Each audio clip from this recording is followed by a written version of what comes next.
This conference will now be recorded.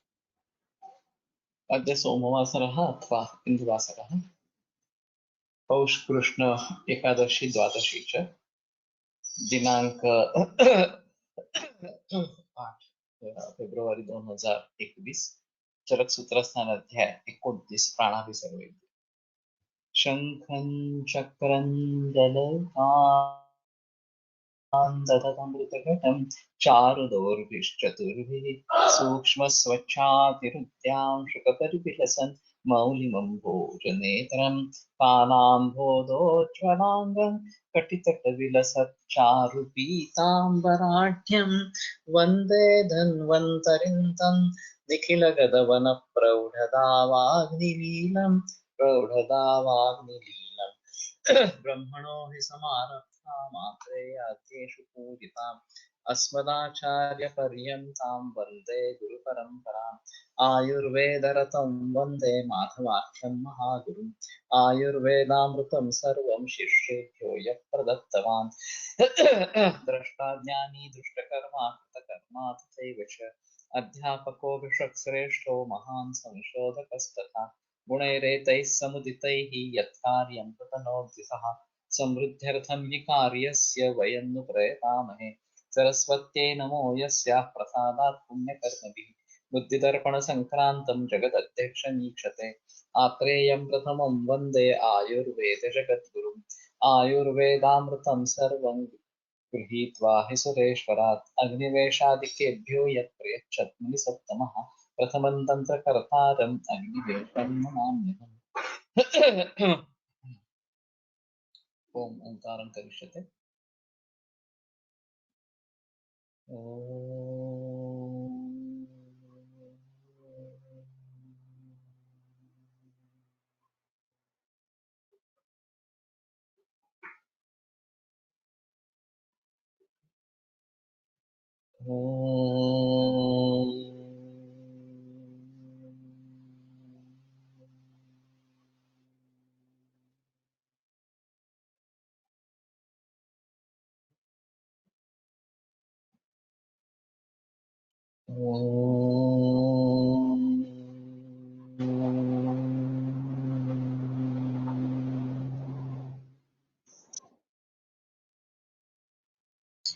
Om Shanti शांति शांति।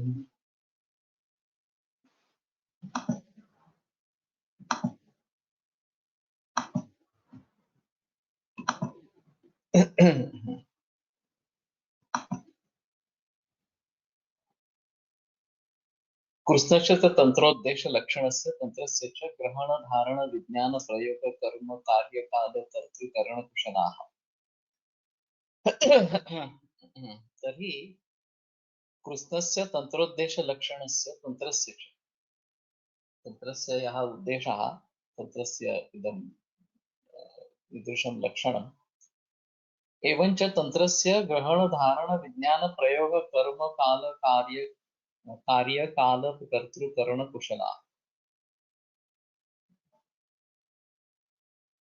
तर्हि तन्त्रस्य कः उद्देशः तन्त्रस्य किं लक्षणम् एवञ्च तन्त्रस्य ग्रहणं सुष्ठुतया तस्य सम्यक् अवबोधः धारण तस्य उपस्थितिः विज्ञान तस्य ज्ञानं प्रयोग कर्म कार्य काल कर्तृ पूर्ण करण कुशलाः इन सभी के बारे में कुशल इस प्रकार। तो जिस प्रकार का वैद्य होना चाहिए कि जिस प्रकार का होने पर वो प्राणाभिसर सिद्ध होता है उसके बारे में बहस करते रहते हैं इस प्रकार से। तो तंत्र का उद्देश्य तंत्र का लक्षण ये सब जानने वाला तंत्र का ग्रहण करने वाला भली भांति इस प्रकार से धारण उसको भली भांति धारण करने वाला इस प्रकार का विज्ञान तंत्र के बारे में जिसको विज्ञान इस प्रकार का है प्रयोग तो किस प्रकार से सम्यक रूप से चिकित्सा करनी है। प्रयोग शब्द चिकित्सा के रूप में आता इस प्रकार कहता है। कर्म कौन सा कर्म करना है, कौन सा नहीं करना है, कार्य इस स्थिति में कौन सा कार्य करना उचित इस प्रकार का है। काल, काल की अच्छी जानकारी जिसको है। कर्तृकरण कुशलाः, जब कर्ता के रूप से उसके जो करण है उसकी भी संपन्नता उसके पास हो और कौशल्य इन सभी में हो। कुशल शब्द अंत में आया है तो इन सभी बातों में जो कुशल इस प्रकार का है। कुशलाश्च स्मृतिमति शास्त्र युक्ति ज्ञानस्य आत्मनः शीलगुणैः अभिसंवादनेन च सम्पादनेन सर्वप्राणिषु चेतसो मैत्रस्य माता पितृ भ्रातृ बंधुवत्। तो स्मृतिमति शास्त्र युक्ति ज्ञानस्य कुशलाः स्मृतिमति शास्त्र युक्ति ज्ञान और आत्मनः शील गुणैः अभिसंवादनेन, उसके खुद के जो शील गुण है तो अभिसंवादनेन च संपादनेन सर्व प्राणिषु चेतसो मैत्रस्य, इससे भी प्राणी जात से जिसका मैत्र इस प्रकार का है, अभिसंवादी इस प्रकार का शील गुण है उसका, और उसकी सभी से मैत्री इस प्रकार की हो जाती है। इसमें भी कुशल इस प्रकार से माता पितृ भ्रातृ बंधुवत, तो माता पिता बंधु भाई और बंधु एवं भक्ता भगवंती अग्निवेश प्राणानाम अभिसरा हंतारो रोपणाम, तो इस प्रकार के वैद्य जो है वो प्राणाभिसर और रोग, हाँ, का नाश करने वाले रोगहंता इस प्रकार के होते हैं। तो हाँ, तंत्र लक्षण तो आयुष वेदस्य यन् निरुक्तौ लक्षणं वक्ष्यति। कर्मस्थानानि इत्यादि तत्र लक्षणं तु आयुष वेदस्य च यन् निरुक्तौ लक्षणं वक्ष्यति। अत्र स्थानार्थ ज्ञाने कौशलम अभिधाय अन्यथा अपि आह तंत्रस्य इत्यादि। गृहीतस्य उत्तरकाल स्मरणं धारणं विज्ञानम अर्थतो ज्ञानम, तो धारण यानी कि वो स्मृति में रखना है, जब कभी उपस्थिति हो वो उसको याद करना इस प्रकार का है। विज्ञानम अर्थतो ज्ञानम, तो विशेषतः ज्ञानम विज्ञानम, अर्थ उसका समझ में होना चाहिए, आना चाहिए। तो वास्तव में ऐसा होता है कि वाक्यार्थ समझना ये प्राथमिक आवश्यकता है। हाँ, लेकिन सिर्फ वाक्यार्थ से बात होती नहीं है, व्यंग्यार्थ या लक्ष्यार्थ ये सबसे अहम होता है। और पूरे टेक्स्ट का, पूरे ग्रंथ का भलीभांति ज्ञान होना ये एक अहम चीज इस प्रकार की है। प्रयोगः चिकित्सा प्रयोगः कर्म अनेकधा चिकित्सा करणं कार्यं धातु साम्यं कालः क्रिया कालः कर्ता ये अवश्यक कारणं भेषज। शास्त्र युक्ति शास्त्र योजना युक्ति ज्ञान से इति कुशल योगात् करणे षष्ठी आत्मनः इति आत्मनः शीलगुणैः करणभूतैः।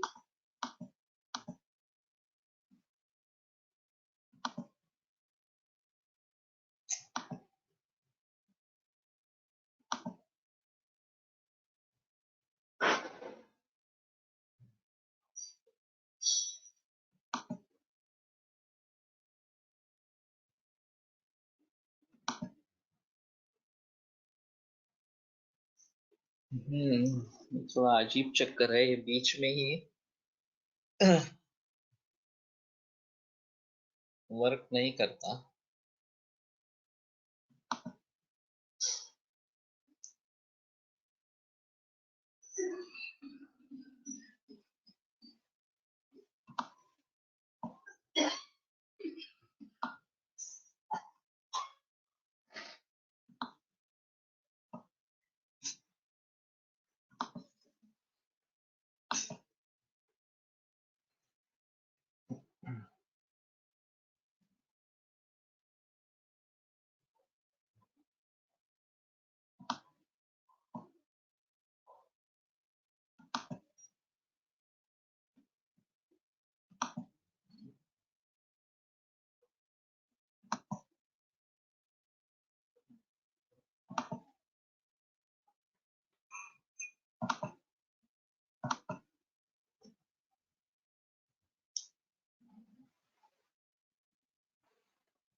अतो विपरीता मातृ पितृ बंधुवत् सर्व प्राणेषु तेजस्व मैत्रस्य संपादनेन तथा अभिसंवादेन च कुशला इति ग्रंथ संबोधो बोद्धव्यः संबंधो बोद्धव्यः।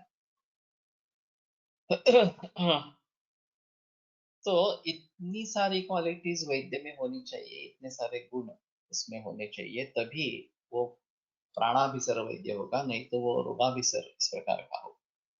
अतो विपरीता रोगाणाम अभिसराः हंताराः गणानाम।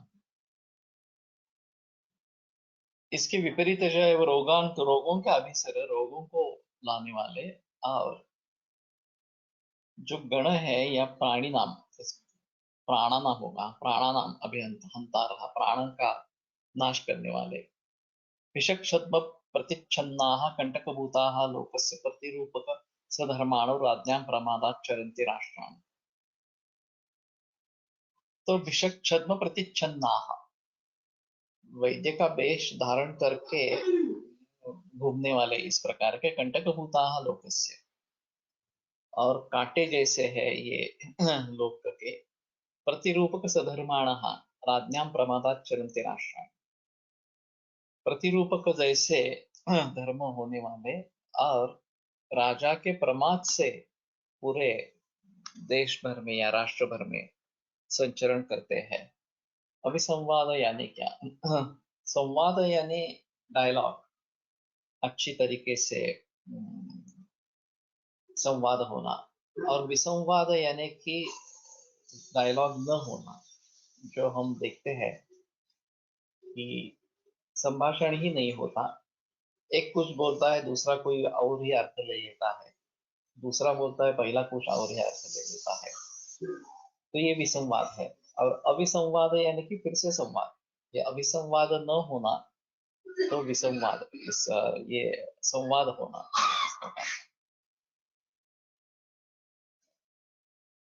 तेषामिदं विशेष विज्ञानं भवति अत्यर्थं वैद्यवेषेन श्लाघमानाः विशिखान्तरम् अनुचरन्ति कर्म लोभात्। तो इनका ये विशेष विज्ञान होता है।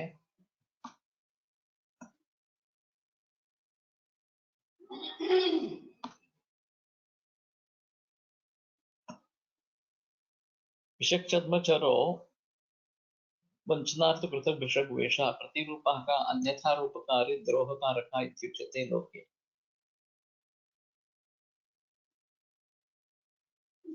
तो प्रतिरूपक सोंगाड़िया जिसको कहते हैं, किसी दूसरे का रूप धारण करता है, और ये गुप्तहेर इस प्रकार के होनी चाहिए। राज्ञा ही ते कुवैद्याः शासनीयाः, तो राजा के द्वारा ही इन कुवैद्यों को शासन होना चाहिए। तो अभी भी फिलहाल ये सिलसिला ऐसा ही चल रहा है। वैद्यवेषेन अत्यर्थम वैद्यवेषेन श्लाघमानाः, कि वैद्य का वेश धारण करने के जरिए जिनकी प्रशंसा की जाती है, विशिखांतरम अनुचरन्ति कर्मलोभा। तो विशिखा ये तो वास्तविक इंटर्नशिप इस प्रकार की है। हाँ, तो कर्म के लोभ से ये विशिकांतर करते रहते हैं। हाँ, आज इसके पास सीख लिया, कल उसके पास सीख लिया, वगैरह वगैरह इस प्रकार से, ताकि उनमें से कुछ मरीज इनको मिले या कर्म किसी का करने का अवसर मिले, जिससे पैसे मिले, इस प्रकार से। श्रुत्वा च कस्यचित् आतुर्यम् अभितः परिपतन्ति। कोई व्यक्ति बीमार हो गई, इस प्रकार का सुनने के बाद तुरंत उसके ऊपर हमला बोल देते हैं कि हाँ मैं चिकित्सक हूँ, मैं चिकित्सा करूंगा, वगैरह इस प्रकार से। संश्रवणे च अस्य आत्मनः वैद्यगुणान् उच्चैर्वदन्ति।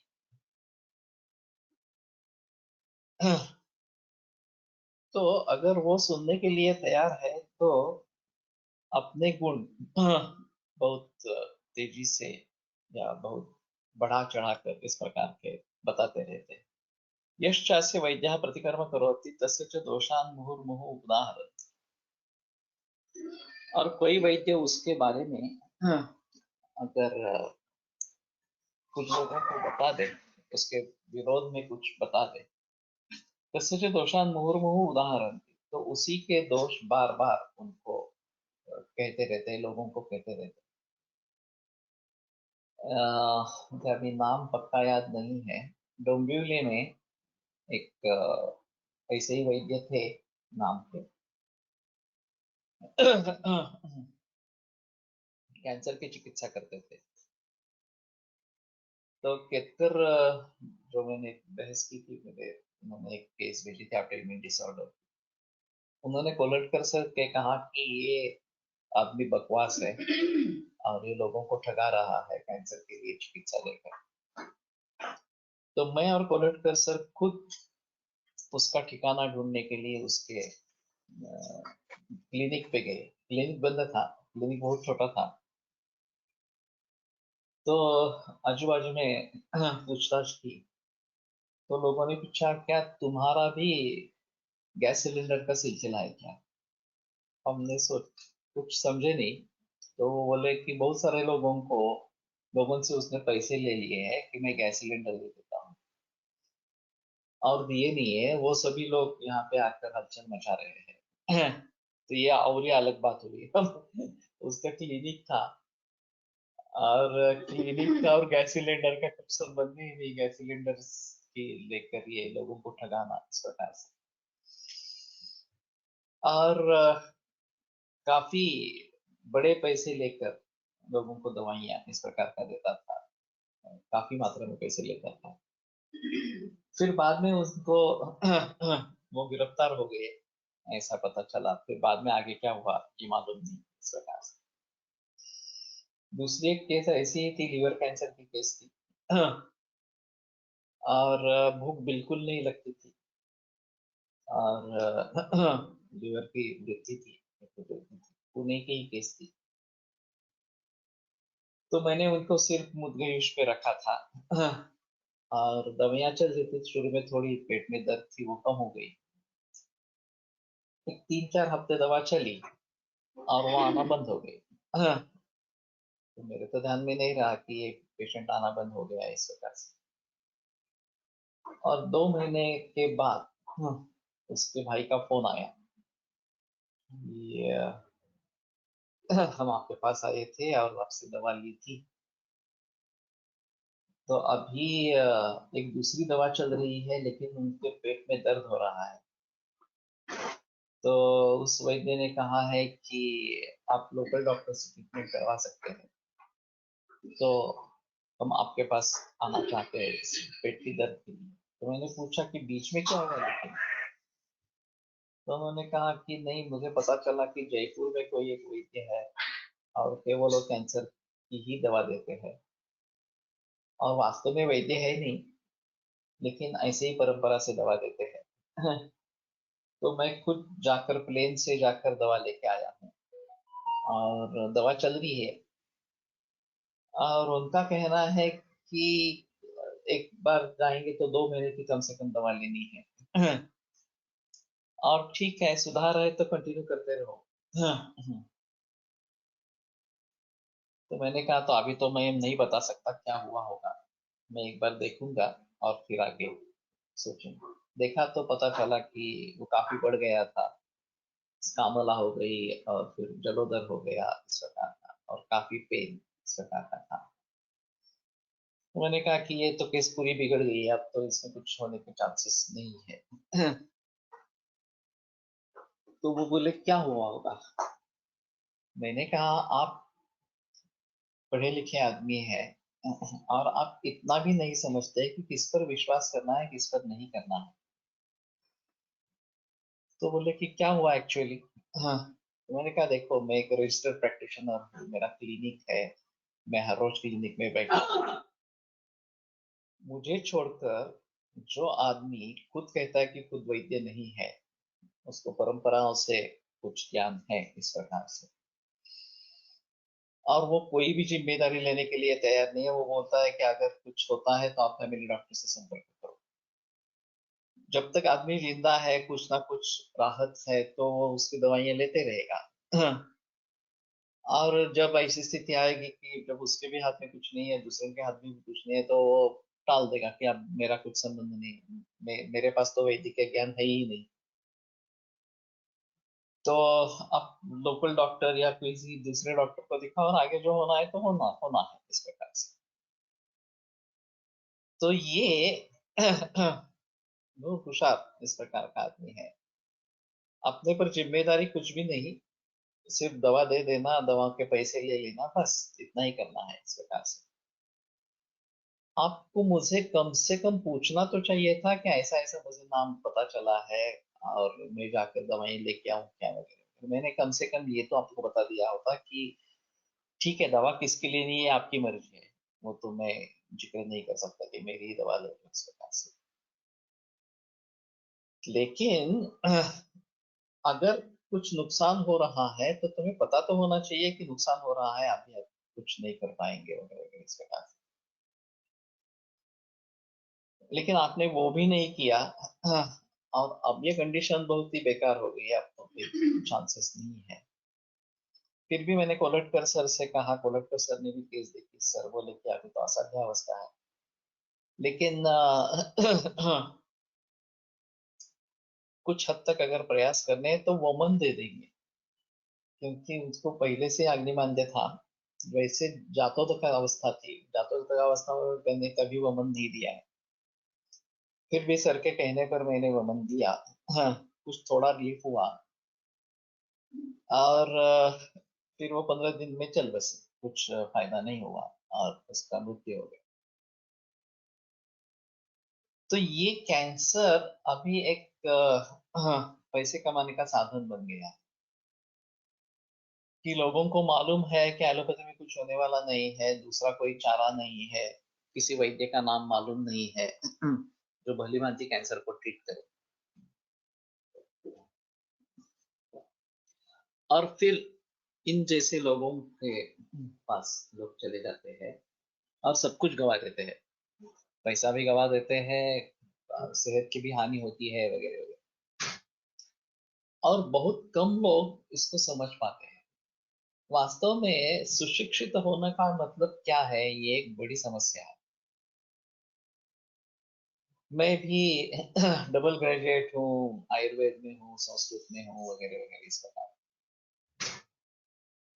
फिर भी जिस क्षेत्र में हमें कुछ भी पता नहीं है, मामलेदार कचहरी, न्याय व्यवस्था वगैरह वगैरह, इन सभी जो बातें हैं, एमएसीबी, ये सब झमेला इतना कठिन है कि कोई भी हमें उस क्षेत्र में फंसा सकता है। हम पढ़े लिखे हैं लेकिन फिर भी इन सभी के बारे में हमें कुछ भी पता नहीं होता। हम पूरे अशिक्षित होते हैं इस क्षेत्र में। तो हमारी शिक्षा व्यवस्था क्या है, ये बड़ा सवाल है कि हमें हमारे जीवन से जुड़े सभी अंगों के बारे में शिक्षा मिलनी चाहिए। कहीं पे कुछ भी माहौल इस प्रकार का नहीं है, लोगों को भी इसके बारे में जानकारी होनी जरूरी इस प्रकार की है। अभी जो डॉक्टर एडवर्टाइज करेगा, हाँ, उसकी चलती होगी। उसके पास मरीज जाएंगे, बहुत सारा पैसा खर्च करेंगे वगैरह वगैरह इसके पास। लेकिन अच्छा डॉक्टर है वो एडवर्टाइज करने में नहीं आता, वो कोशिश नहीं करता, करने की जरूरत भी नहीं रहती, ऐसा भी है थोड़ा सा। हाँ, और एक मरीज ठीक हो गया, फिर उसके जरिए दूसरा मरीज आ गया, तीसरा मरीज आ गया। ये माउथ टू माउथ पब्लिसिटी यही सबसे बेहतर तरीका है। हाँ, और वो करने की जरूरत नहीं पड़ती। जब कोई मरीज अच्छा हो जाता है तो अपने आप लोगों को बताता रहता है कि नहीं ये करो, इनके पास जाओ, तो इस प्रकार से। फिर भी सभी मरीज इस प्रकार से सोचने वाले ही होते हैं ऐसा नहीं है। कल ही एक हादसा हुआ था कि नवंबर में मेरे पास कोई मरीज आया था ओरल कैंसर का। और उसने कहा कि नहीं मैं दूध पे नहीं रहूंगा, दवाइयां भी नहीं ली। अब कल फोटो दिखाने के लिए उसका भाई आया था। वो इतना कैंसर बढ़ गया है, मैंने अभी तो देखा नहीं था इतना बड़ा हुआ। पूरा चेहरा कैंसर से भरा हुआ इस प्रकार का है। और फिर फीडिंग एस्ट्रोटमी की है, स्टमक में नली डाली है, और उसके जरिए कुछ खाना चल रहा है। तो मैंने कहा ये तो ट्रीट करने के लायक है ही नहीं, कुछ भी नहीं कर सकते हैं। तो उसका कहना था कि कम से कम कुछ राहत मिले, इस प्रकार से कुछ करे। मैंने नकार दिया, इनकार कर दिया कि नहीं, सिर्फ ये आप बाहर से इलाज तेल लगाओ, धूप बंद करो, और मेरी किताब पढ़ो। तो किताब भी पढ़ी नहीं है, उसने पढ़ी नहीं है, उसके भाई ने पढ़ी नहीं है, या किसी घर वाले व्यक्ति ने पढ़ी नहीं है। तो कब से कब किताब पढ़ेंगे तो पता चलेगा कि आयुर्वेद का दृष्टिकोण क्या है इस प्रकार से। और मान लेते हैं कि वो दूध लेने के लिए तैयार नहीं है। फिर भी स्पष्ट रूप से अगर कहेंगे कि मैं दूध पे नहीं रहूंगा इस प्रकार से, तो कोशिश करेंगे समझाने की इस प्रकार से। बेहतर होता है कि इन मरीजों को छोड़ देना इस प्रकार से। लेकिन फिर भी अगर मुद्गयूश या केवल नैसर्गिक आहार इस प्रकार के लिए कोई तैयार हो जाता है, तो यहाँ से शुरुआत करके दूध आरंभ करना है। लोग क्या करते हैं कि हमें किताब पढ़नी ही नहीं है, ठीक किससे होने वाला है, दवाइयों से होने वाला है, तो सिर्फ दवा दे दो, और किताब पढ़ने का कोई संबंध ही नहीं है, ऐसा मानते हैं। तो कभी कभी मैं बताता हूँ कि नहीं, आप पहले किताब पढ़ो, फिर आपको अगर ऐसा महसूस हुआ कि मुझे औषध लेना है, कोई औषध ले लो। इनमें से तो वो तो बहुत बड़ी किताब है, तो पढ़ने में कितने दिन लग जाएंगे। तो कुछ लोगों ने एक दिन में पूरी किताब पढ़ ली है। तो अगर आप निश्चय करते हैं तो ये हो सकता है। और संयोग से मेरे पास किताब तो है, मैं ऐसे ही सिर्फ बोलता रहूंगा कि नहीं नहीं ये दूध पे रहो, ऐसा करो वैसा करो, तो मैं कितनी देर बोलता रहूंगा, कोई मतलब नहीं है उसका। तो कहने का तात्पर्य अर्थ ये है कि इस प्रकार से कहना ये बराबर नहीं है, इस प्रकार के अपना आपका प्रचार करते रहना ये बराबर नहीं है। और ये इस प्रकार के प्राणा रोगाभिसर वैद्य जो है वो करते रहे। इसके बारे में हमारा ही एक कॉलेज के अध्यापक थे, जिनको खुद को ब्लड कैंसर हुआ, उनकी ट्रीटमेंट वैद्य नानल सर ने की, बापू नानल सर ने। और वो एक्यूट कंडीशन से बाहर निकल आए, सीएमएल में कन्वर्ट हो गए, बच गए। और फिर बाद में वो खुद कैंसर स्पेशलिस्ट बन गए। हाँ। और लोकप्रभा में उनके बारे में लेख आया था। ये नागपुर को किसी मरीज को देखने के लिए गए, मरीज को छुआ भी नहीं, परीक्षण करने का तो कोई सवाल ही नहीं। 2 घंटे उसके घर पे रहे, खाना खाया, और फिर मैंने इस कलाकार के साथ मेरे संबंध है, उनको मैंने ट्रीट किया है, ये किया है, इस प्रकार की बातें की, और वापस आ गए।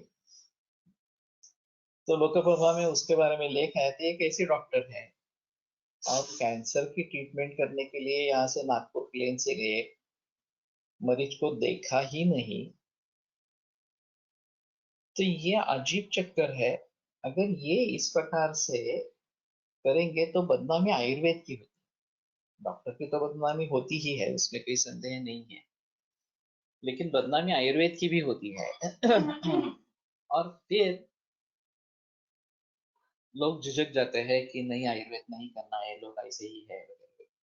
एलोपैथी डॉक्टरों को भी इससे एक शस्त्र मिल जाता है, आयुर्वेद के लोगों के ऊपर आरोप प्रत्यारोप लगाने के लिए।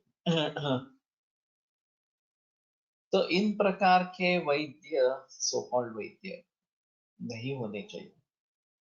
लेकिन ऐसा होता है ना कि अगर इसको हम एक्सपोज करेंगे, ये गलत है, ये सब कहने का प्रयास करेंगे, तो उसका परिणाम आयुर्वेद क्षेत्र पर भी होता। और फिर लोग आयुर्वेद क्षेत्र के बारे में संदेह शुरू करते हैं, संदेह रखना शुरू करते हैं, ये आयुर्वेद ही ऐसा है, इसमें लोग ऐसे ही है वगैरह वगैरह इस प्रकार से। तो जो अच्छे वैद्य है उनके कार्य पर भी इसका बुरा असर इस प्रकार का होता है। जो पैसा कमाने वाला व्यक्ति है, कुछ भी प्रकार से लोगों को फंसा कर पैसा कमाना है, वो पैसा कमा सकता है, नहीं कमा सकता है, दोनों चीजें हो सकती है। लेकिन इससे क्षेत्र की हानि होती रहती है। कोलटकर सर ने जब विचार किया 62 साल में, जब वो उत्तीर्ण हो गए, तो सबसे अहम कार्य क्या है, सबसे पहले क्या करना है, तो वैद्यों का निर्माण करना है, यही उन्होंने ठान लिया। कि सबसे बड़ी कमी क्या है कि हम मूल ग्रंथों को पढ़ नहीं रहे हैं, मूल ग्रंथों को समझ नहीं रहे हैं, और प्रैक्टिस का अनुभव नहीं मिल रहा है। तो ये दो बातें हैं कि जिसके कारण वैद्य नहीं बन रहे। तो उन्होंने अपने तरीके से तो कोशिश आरंभ कर दी, लोगों को पढ़ाना शुरू किया। हाँ, अपने चिकित्सालय में भी छात्रों को बुलाना शुरू किया। और शुरू में जो बुजुर्ग वैद्य थे उस जमाने में, मामा जोशी, नागल सर या और कोई इस प्रकार से, उनके पास छात्रों को भेजा जो फर्स्ट ईयर के छात्र थे। तो मामा जोशी ने ठुकरा दिया, इस छात्र को निदान का पता नहीं है, द्रव्य गुण का पता नहीं है, चिकित्सा का पता नहीं है, ये क्या सीखेगा मेरे पास आकर। तो उसको कहा नहीं नहीं बताओ, कोई जरूरत नहीं है मेरे पास आने की सीखने के, बीएमएस होने के बाद आओ। तो कोलटकर सर दूसरे दिन खुद उस छात्र को लेकर मामा जोशी के पास पहुंचे, और उन्होंने बता दिया कि ये आपके पास आज से आएगा। आपके हाँ या ना कहने से कोई मतलब नहीं है, मैं बता रहा हूँ कि ये आएगा। और उतना वजन कोलटकर सर का था, तो मामा जोशी ने बात मान ली, उनको पसंद नहीं था तो भी बात मान ली।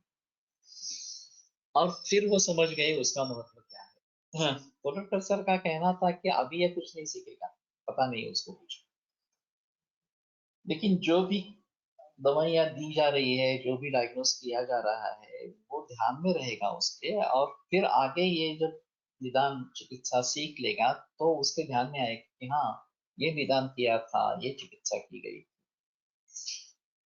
क्योंकि आयुर्वेद प्रैक्टिस काफी मुश्किल है। एलोपैथी की जीपी 6 महीने में सीख सकते हैं, उसमें कोई प्रॉब्लम नहीं है। उसके लिए एलोपैथी का कोर ज्ञान होने की भी आवश्यकता नहीं है।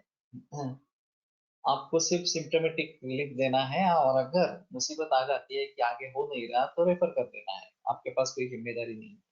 तो एलोपैथी की जीपी बहुत सिंपल है। उस जमाने में यही ट्रेंड था कि किसी न किसी तरीके से डिग्री हासिल हो जाए, फिर किसी एलोपैथी के डॉक्टर के पास उम्मीदवारी करे 6 महीने के लिए, और फिर जीपी खोल दे। और लोगों ने अच्छे खासे पैसे कमाए हैं, अच्छा खासा नाम कमाया है एलोपैथी की प्रैक्टिस करके भी, आयुर्वेद के छात्रों ने। लेकिन अगर आपको आयुर्वेद में प्रैक्टिस करनी है तो ये 6 महीने वाली बात नहीं चलती। आपको कम से कम 2 बरस 3 बरस इस प्रकार के लगे। और जितना जल्दी शुरू करेंगे, जितना जल्दी कंठस्थीकरण करेंगे और संस्कृत की जानकारी बढ़ाते रहेंगे, तो अच्छे वैद्य बन जाएंगे। अब एक नया ट्रेंड आ गया है कि पुणे अब हब है आयुर्वेद का, और पूरे भारत देश से या विदेशों से लोग पुणे में आयुर्वेद सीखने के लिए आए। ये पहले सेंटर केरल में था, कि केरल में लोग सीखने के लिए इस प्रकार के जाते थे। अब पुणे में इतने ज्यादा वैद्य हैं, इतने बहुत सारे वैद्य हैं, और अच्छी प्रैक्टिस करने वाले वैद्य हैं। ऐसी नहीं है कि प्रैक्टिस अच्छी नहीं है, सोच अच्छी नहीं है, ऐसे नहीं है, अच्छे वैद्य हैं। संस्कृत की भी काफी जानकारी रखते हैं। तो एक नया फंडा हो गया है कि बाहरी देशों से या अन्य राज्यों से बीएमएस होने के बाद लोग यहाँ सीखने के लिए आते हैं, 1 बरस 2 बरस यहाँ पे निकालते हैं। मेरे पास भी इस प्रकार के पंजाब के 2 छात्र रहे हैं। तो यहाँ सीखने का माहौल अच्छा है। लेकिन अगर उसके पहले शुरू से ही फर्स्ट ईयर से सेकंड ईयर से वैद्य अगर छात्र अगर वैद्यों के पास जाने लगेंगे तो ज्यादा अच्छा हो। अभी उम्मीद है कि ये जो वैद्य यहाँ से पंजाब वापस गए हैं, वो अपना क्लिनिक ने तो अपना क्लिनिक खुलवा लिया है। उसके पास नए नए छात्र आते रहेंगे और शुरू से आयुर्वेद पढ़ने में रुचि रखेंगे, मूल ग्रंथों का अध्ययन करेंगे वगैरह इस प्रकार से, तो पंजाब में माहौल कुछ बदलेगा इस प्रकार से। यही स्थिति हरियाणा की है, यही स्थिति बाकी राज्यों की है, उत्तर प्रदेश हो या मध्य प्रदेश हो, झारखंड वगैरह वगैरह, ये सभी जो बाकी राज्य है, उन सभी जगहों पे यहाँ आकर वैद्य सीख के चले जाए और वहां वहां अपने अपने तरीके से कोशिश करते रहेंगे। कर्नाटक से भी वैद्य है, अभी कर्नाटक से पुणे में आने वाले वैद्य है। तो ये बहुत धीरे धीरे माहौल इस प्रकार का बदलता है, और ऐसा करने के लिए कि कहीं दूसरे जो पुणे जैसे दूर क्षेत्र में जाकर प्रैक्टिस सीखने के लिए प्रयास करना, मूल ग्रंथ सीखने के लिए प्रयास करना, ये एक अहम मुद्दा। मेरे पास वो जापान की एक नाव छात्र आई थी जामनगर में, जिसने बीएमएस किया था और एक 1.5 बरस मेरे साथ रही आयुर्वेद सीखने के लिए। तो ये माहौल अभी निर्माण हो रहा है, और उसको मेरे नाम का पता पतियाल में चला। मैं भी नहीं जानता किसने सुझाव दिया पतियाल में, किसी कॉन्फ्रेंस में। लेकिन जो अच्छी तरीके से प्रैक्टिस करने वाले, नैतिकता से प्रैक्टिस करने वाले, इस प्रकार के लोगों की संख्या बढ़नी चाहिए। लोगों की भी ये मूर्खता इस प्रकार की होती है कि जो डॉक्टर ज्यादा पैसे लेता है वो अच्छा डॉक्टर है। वास्तव में ये एक क्राइटेरिया हो सकता है ज्यादा पैसे लेने वाला इस प्रकार, लेकिन वही क्राइटेरिया नहीं है। उसकी डिग्री क्या है, उसका अनुभव क्या है, बाकी लोगों के अनुभव उसके बारे में कैसे है, ये सब देखकर उसकी ट्रीटमेंट लेनी है नहीं लेनी है इसके बारे में सोचना है। लेकिन अभी एडवर्टाइज का युग है, और जिसकी एडवर्टाइज होती है, हाँ, उसको पैसा मिलता रहता है ऐसा। तो भली भांति समझ पाना कि कौन सा डॉक्टर अच्छा है कौन सा नहीं है इस प्रकार से, ये बहुत जरूरी इस प्रकार से रहेगा। और आयुर्वेदिक क्षेत्र में उस जमाने में भी इस प्रकार के लोग थे, अभी के जमाने में तो है ही, उसमें कोई संदेह नहीं। सिर्फ आयुर्वेद में है ऐसा ही नहीं है, एलोपैथी में है, होम्योपैथी में है, बाकी भी शास्त्रों में इस प्रकार के लोग हैं कि जो वास्तविक अच्छे नहीं है, जिनका ज्ञान अनुभव अच्छा नहीं है, फिर भी पैसे कमाने के हेतु वो लोगों को आकृष्ट करते रहते हैं। और फिर ये दिक्कत वाली बात इस प्रकार की होती है।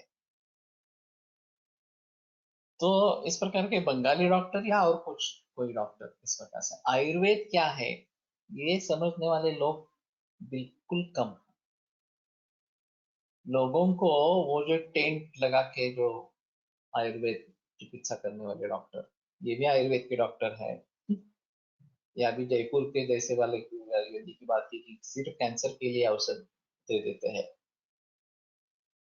और इसका एक परिणाम ऐसा है वो सिर्फ कैंसर के लिए देते हुए कितने बड़े डॉक्टर हैं। मुझे कई लोगों ने पूछा कि आप थायराइड में भी ट्रीटमेंट करते हैं क्या, आप ओबेसिटी में भी ट्रीटमेंट करते हैं क्या।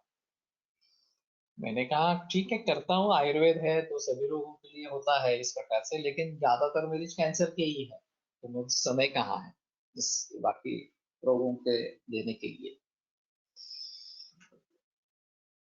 लेकिन अभी मुझे दिख रहा है कि बाद में मुझे सिर्फ कैंसर के ही मरीज ट्रीट करने पड़ेंगे, बाकी वो संख्या इतनी बढ़ गई है कि बाकी लोगों की संख्या कम है। बहुत ही कम है। लेकिन ऐसा भी है कि उसमें भी काफी कॉम्प्लिकेटेड केसेस है जो नॉन कैंसरस है। ऑटोइम्यून डिसऑर्डर्स की बात करेंगे तो कितने सारे विकार है ऑटोइम्यून में, सोरियासिस से लेकर रूमेटॉइड आर्थराइटिस और हेपेटाइटिस वगैरह वगैरह, ऐसे बहुत सारे ऑटोइम्यून डिसऑर्डर के मरीज है जिनकी भली भांति आयुर्वेदीय चिकित्सा होना काफी मुश्किल इस प्रकार की बात है। तो अगर मैं समझ लूंगा कि नहीं मुझे सिर्फ कैंसर में ही काम करना है, तो इस क्षेत्र में, बाकी क्षेत्र में काम करने वाले अच्छे वैद्य निकल आने चाहिए। वैभव मेहता ने एक बार जिक्र किया था कि किसी की एक स्पेशलिटी हो जाए तो सभी मरीज उसके पास आते रहेंगे, और चाहे मुझे ट्रीट करना है तो भी आपको दिखाना है एक बार, ऐसा भी हो सकता है। मैं कैंसर का ट्रीट कर रहा हूँ, कैंसर ट्रीट कर रहा हूँ, और फिर भी आपके पास एक बार भेजेंगे आपका निदान क्या है सुनने के लिए, आपका आपकी चिकित्सा क्या होगी ये देखने के लिए। तो ये भी ठीक है, लेकिन लोग घबरा जाते हैं केवल दूध पे रखने के लिए। ये बड़ी समस्या है। लोग घबरा जाते हैं ऑर्गेनिक कहने के लिए भी, ऑर्गेनिक ही फूड खाओ, नेचुरल फूड खाओ, ये बताने के लिए भी लोग घबरा जाते हैं, वैसे घबरा जाते हैं। तो अधूरी चिकित्सा होती है। अगर हम संक्षेपत क्रियाएं को निदान परिवर्जनों में निदान को टालेंगे ही नहीं तो रोग बढ़ता ही जाएगा। शुरू में थोड़ा सा रिलीफ आ जाएगा, लेकिन फिर से बढ़ता जाएगा, फिर उस अवस्था में मेरे पास भेजते हैं, मैंने इतनी ट्रीटमेंट दी, अब तक अच्छा था, अब ये बढ़ रहा है, अब क्या करें इसके पास। फिर पता चलता है कि उसने परहेज के बारे में कुछ बताया ही नहीं है। तो चिकित्सा करना यानी सिर्फ औषध देना, ऐसी बात बिल्कुल नहीं है। औषध चिकित्सा का केवल एक अंग है। वास्तव में ऐसा होना चाहिए कि हमें पूरी जानकारी हो रोग के बारे में, रोग के कारणों के बारे में, अवस्था के बारे में, और फिर उस अवस्था में क्या कर सकते हैं क्या नहीं कर सकते हैं इसके बारे में सोचना बहुत जरूरी है। इस प्रकार का साझा पद्धति किस प्रकार का है, ये सोचना बहुत जरूरी है।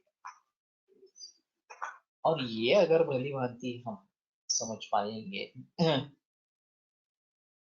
तो अच्छी चिकित्सा कर पाएंगे। लेकिन इन प्रकार के वैद्यों की संख्या जो कुशल है, प्रामाणिक है, वो बहुत ही कम है।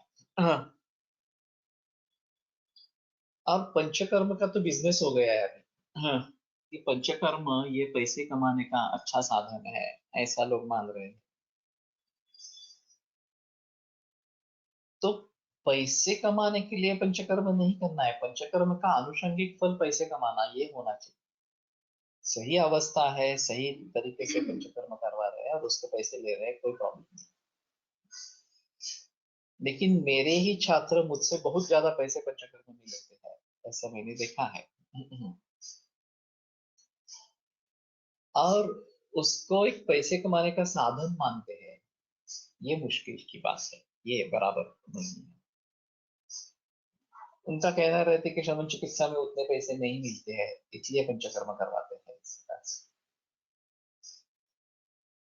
लेकिन शमन चिकित्सा भली भांति कर पाते हैं तो उसमें भी पैसे मिलते हैं, ऐसा नहीं है। उसको काफी समय देना पड़ता है। और वैसे पैसे कमाना ये उद्देश्य ही नहीं होना चाहिए, ये आनुषंगिक तो फल ही होना है। चिकित्सा नास्ति निष्फला, ये सत्य है। क्वचित धर्म, क्वचित मैत्री, क्वचित अर्थ, क्वचित यशः, कर्माभ्यास क्वचित चित्त। तो ये पांचों भाव कहीं कहीं मिल जाते हैं, अर्थ होता है, धर्म होता है, कर्माभ्यास होता है, वगैरह वगैरह इस प्रकार से।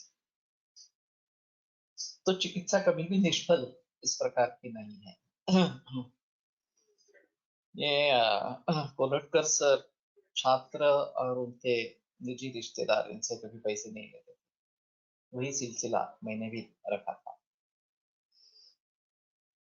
लेकिन फिलहाल जिस प्रकार के छात्र, जिस प्रकार के मरीज आ रहे हैं, तो उसके बारे में थोड़ा सोचना पड़ेगा, ऐसा मुझे लगा। जब मुफ्त में मिलता है तो कीमत नहीं रहती, ये भी बात हो सकती है। दोनों तरीके, रिस्पेक्ट भी बहुत बढ़ जाता है, मुफ्त में मिला है तो रिस्पेक्ट बहुत बढ़ जाता है। और उस जमाने में लोगों को, आयुर्वेद छात्रों को आयुर्वेद की तरफ आकृष्ट करना ये बहुत बड़ा काम था। तो अगर छात्र या विद्यार्थी आते हैं, उनके रिश्तेदार आते हैं और फिर उनसे पैसे नहीं लिए जाते, तो एक आदर की भावना उसमें बड़ी होती है। लेकिन फिलहाल मैंने ऐसा भी देखा कि मैंने पैसे नहीं लिए, तो उसका कहना था कि ठीक है, हम इनसे लेते रहेंगे, लेकिन इनकी सलाह मानने की जरूरत है ही, ऐसा नहीं है, दूध पे रहना है, या अभी एलोपैथी मत करो ऐसा। मैंने कहा, कहने पर भी केमोथेरेपी रेडिएशन का जिक्र चलाया। अंत में एक दो महीने में ही मरीज की मौत हो गई। तो ये रिस्पेक्ट ही नहीं रहा। मैंने जो सुझाव दिया था उसके बारे में, ये मैंने सोच समझ कर सुझाव दिया है। तो ये काफी मुश्किल है कि इस प्रकार से पैसे लेना नहीं लेना, कितने पैसे ले लेना वगैरह वगैरह। और जब ऐसा होता है कि कोई छात्र है, उसके माँ बाप या भाई बहन वगैरह इस प्रकार से आते हैं, पैसे नहीं लेते हैं, अब उनके मामा चाचा, उनके ससुर के और कोई लोग वगैरह वगैरह आना आरंभ होता है, और उनकी भी अपेक्षा रहती है छात्रों की कि इनसे भी पैसे नहीं लिए जाए इस प्रकार से। तो अभी मैं छात्रों को ये पूछता हूँ, पैसे लेने हैं नहीं लेने हैं? नहीं लेने हैं तो नहीं लेने हैं, VSS कैटेगरी है उसमें डाल देते हैं। लेने हैं तो कितने लेने हैं, इस प्रकार से। तो लोग किस तरीके से परीक्षा करते हैं वैद्यों की या डॉक्टर की, इस प्रकार की। ॲलोपॅथी डॉक्टर कडून फी घ्यावी की घेऊ नये, की कमी घ्यावी? मैं कंसल्टिंग नहीं लेता अभी, फी लेता हूँ और थोड़ी कम लेता हूँ, लेकिन इतनी भी कम नहीं। मेरा वैसे अभी तो 250 या 300 रुपए पर डे इतना चार्ज है कैंसर के लिए। ये भी एक होता है कि औषध, मेडिसिन प्रिस्क्राइब करें इन अवस्थाओं में। अभी मैं ये इसके बारे में भी सोच रहा हूँ, मैंने अभी तक किया नहीं है, कि जो भी छात्र उनके निजी रिश्तेदार आते हैं उनको ज्यादा तर दवाइयाँ प्रिस्क्राइब करना, और हमारे तरीके से एक दो दवाइयाँ दे देना, ताकि वो उसके लिए हमारे पास आता रहे और हमें पता चलता रहे कि किस प्रकार का चल रहा है, वो रिस्पॉन्ड किस प्रकार से कर रहा है। तो इससे दोनों उद्दिष्ट साध्य होंगे, कि पैसे नहीं लेंगे दवाइयों की, प्रिस्क्राइब करेंगे, तो अगर सचमुच वो तैयार है चिकित्सा लेने के लिए तो खुद खर्चा करके दवाइयाँ ले लेगा। एलोपैथी के डॉक्टर्स के बारे में भी ऐसा ही सोचना है, कंसल्टिंग मत लेवे इस प्रकार से। अब ये बात होती है कि कुछ दवाइयाँ बाहर मिलने ही वाली नहीं है, तो हमें हमें ही दवाइयाँ देनी है। और ये नैतिकता एलोपैथी डॉक्टर्स नहीं रखते हैं, कि कोई आयुर्वेद का डॉक्टर है फिर भी उसको कंसेशन देना है तो उससे पैसे नहीं लेने हैं, ये नहीं करते हैं। लेकिन हम उसकी अपेक्षा भी नहीं रखें कि वो करे न करे, हमें करना है, इस प्रकार से अगर सोचेंगे तो ज्यादा बेहतर इस प्रकार का रहेगा। और फिर भी हमारे पास ट्रीटमेंट के लिए आते हैं, लेकिन उनमें, उनके मन में गलत फहमियां रहती ही हैं, इसके साइड इफेक्ट्स नहीं होंगे, इसमें वस्तुओं का प्रयोग होगा तो मेरी किडनी फेल हो जाएगी वगैरह वगैरह, इस प्रकार से गैर समझ जो वो रहते ही है, वो निकालना काफी मुश्किल इस प्रकार की बात होती है। फिर भी अच्छे भी डॉक्टर्स रहते हैं, ऐसी भी स्थिति नहीं है कि बिल्कुल सभी इसी प्रकार के होते हैं। लेकिन कहने का तात्पर्य अर्थ ये है कि भली भांति समझकर जो ट्रीटमेंट लेंगे वो सबसे बेहतर इस प्रकार के है। और हर एक के पैसे कमाने के तरीके अलग अलग।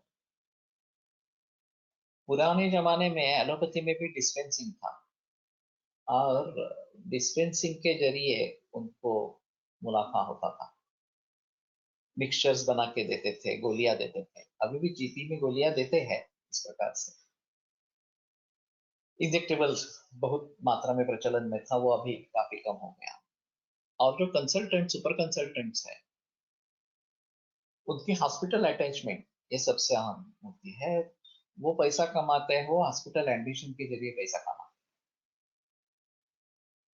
तो विजिट्स या कंसल्टिंग फी अस्पताल की और अनैतिकता से भी कमाने वाले लोग हैं, कट प्रैक्टिस वाला हिस्सा है, या फिर कमीशन, औषधि कंपनियों से कमीशन, ये भी लेते रहते हैं।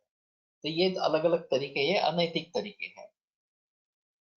लेकिन अस्पताल से जुड़े हुए हैं, ये नैतिक है कि ठीक है, आप मरीज के लिए उतना समय देते हैं, उसके पैसे देते हैं, उसमें कोई संदेह की बात नहीं। तो वैसे आयुर्वेद में अगर आप कंसल्टिंग प्रैक्टिस करते हैं, हाँ, एक अच्छा उदाहरण इसका डॉक्टर वैद्य अंतरकर है, अंतर। उनकी पूरी प्रैक्टिस कंसल्टिंग की ही थी, और कंसल्टेशन लेते थे, फॉलोअप के पैसे लेते थे, सभी दवाइयां प्रिस्क्राइब ही करते थे, खुद अपने क्लिनिक से कुछ भी नहीं देते, और दिन में सिर्फ 10 ही मरीज देखते थे, उससे ज्यादा मरीज लेते ही नहीं। फिर भी उनकी प्रैक्टिस अच्छी थी और काफी नाम उनका था। अब मैं बेंगलोर में जब प्रैक्टिस करता हूँ तो वहाँ इस प्रकार की प्रैक्टिस है कि कंसल्टिंग फीस ली जाती है, दवाइयाँ लिखी दी जाती है, और डिस्पेंस होती है वहाँ की फार्मेसी से, उसमें चाहे कॉम्बिनेशन भी हो। लेकिन जो दवाइयाँ लिखी गई है, उसकी जो प्राइस होगी वो पेशेंट से ली जाती है। इस प्रकार का माहौल नहीं रहता। दीनानाथ मंगेशकर अस्पताल में ऐसा हुआ कि इससे फायदा नहीं होता, क्योंकि वो दवाइयों का जो कमीशन है 15% 20%, वही सिर्फ हॉस्पिटल एडमिनिस्ट्रेशन को मिलता है, उससे ज्यादा पैसा नहीं मिलता। तो डिस्पेंसिंग फिर से आरंभ करें जो हमारी निजी प्रैक्टिस में है और उसमें एक हफ्ते का दर निश्चित करें। तो उस समय में हमने 250, 350, 450 इस प्रकार के 3 दर रखे थे कि अगर केवल वनस्पति औषधों का प्रयोग कर रहे हैं तो 250 ले लो, अगर थोड़े उसमें रसकल्प वगैरह ऐड किए हैं तो 350 ले लो, और बहुत महंगे बहुत्वा चिंतामणि वगैरह इस प्रकार के अगर कल्प ऐड कर रहे हैं तो 450 ले लो, और उससे भी ज्यादा अगर है तो प्रिस्क्राइब करो। ऐसा हमने धोरण वहां पे रखा था। और फिर आपको आमदनी कितनी हुई है हॉस्पिटल को, ये पता चलता है। तो केवल दवा लिखने से इसमें आमदनी ज्यादा होती है अस्पताल, और इसमें जो देखा जाता है वो आपको कितनी जगह दी गई है। मान लिया कि आपको 100 स्क्वायर फीट जगह दी गई है, सबसे कम जगह इस प्रकार से कि डिस्पेंसिंग तो है नहीं, परीक्षा करना, दवाएं लिख देना और बाहर वेटिंग, बस इतना ही है।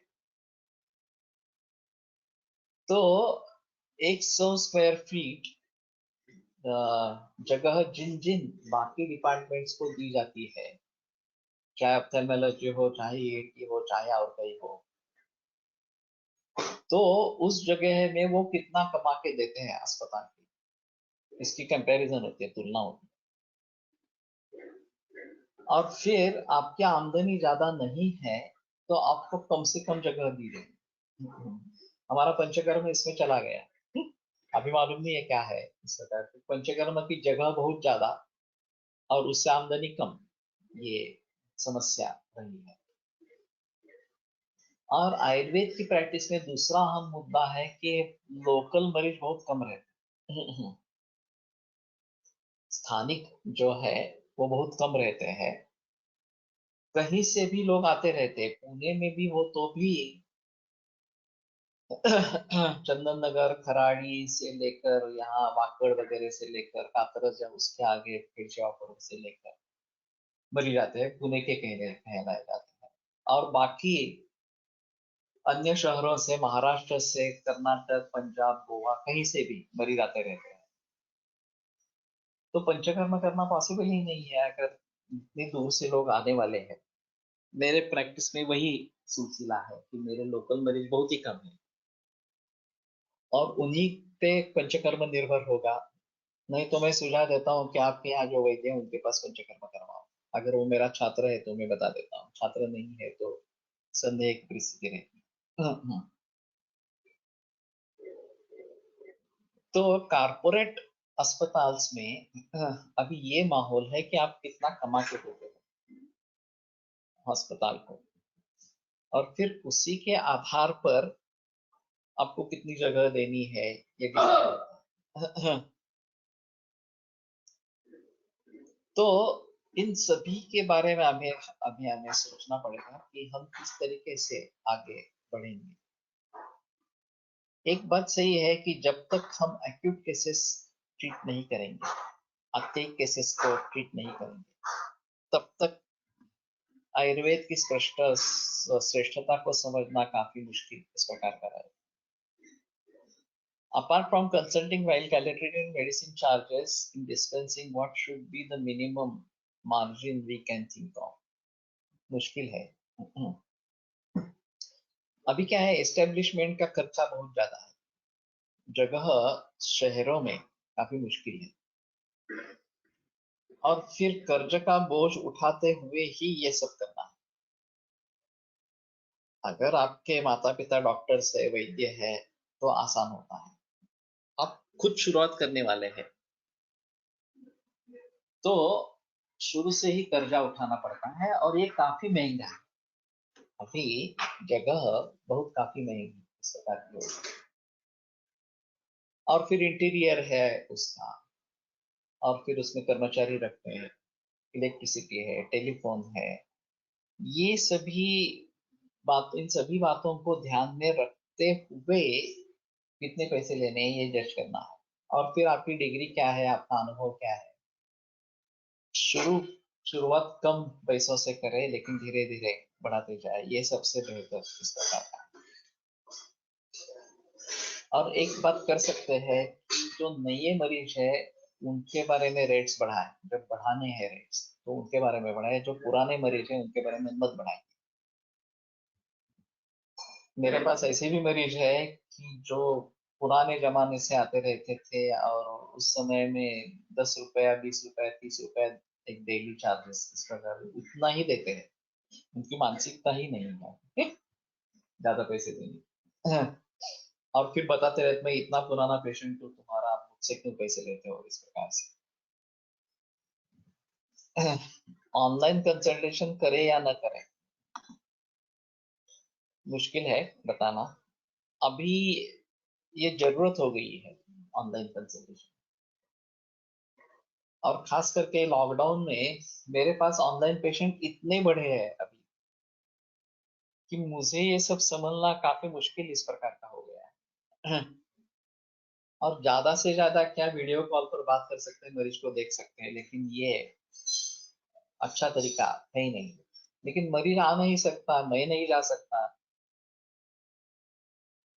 और दूसरा कोई उनके पास चारा नहीं है, कोई दूसरा ठीक करने वाला आदमी नहीं है, तो कैसे करेंगे।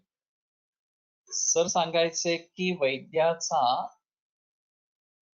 औषधावर होणारा खर्च अगदी नगण्य असावा, म्हणजेच अभ्यास चांगला असावा। ये तो सही है।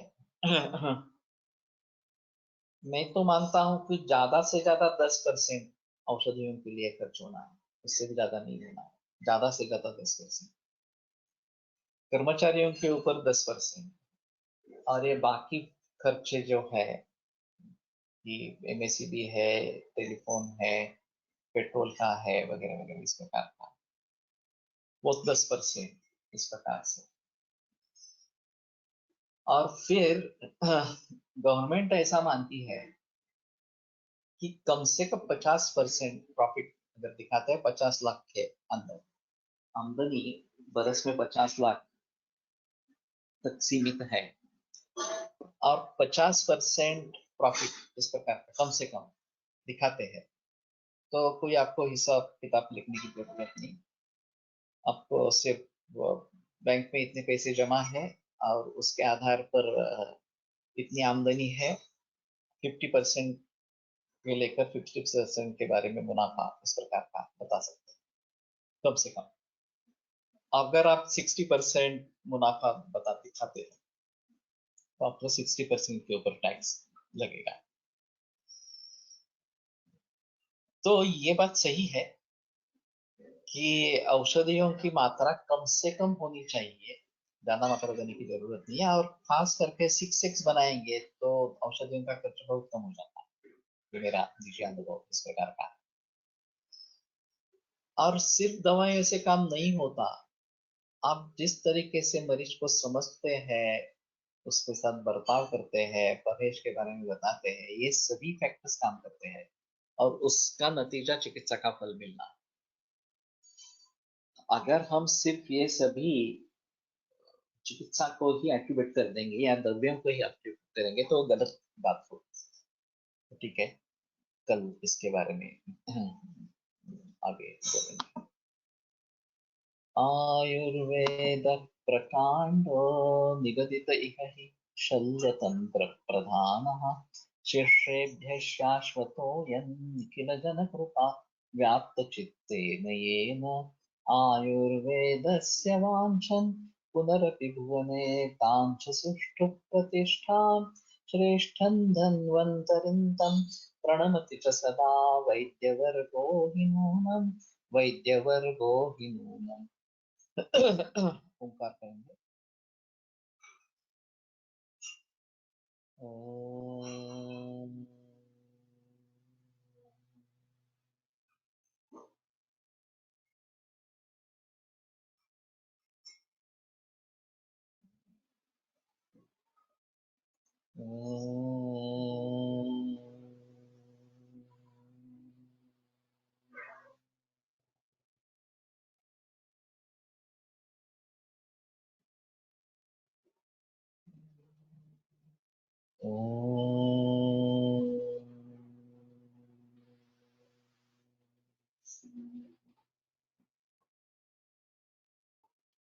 ओम शांति शांति शांति। विरम्यते व्याख्यान व्यापार स्वाहा शांति।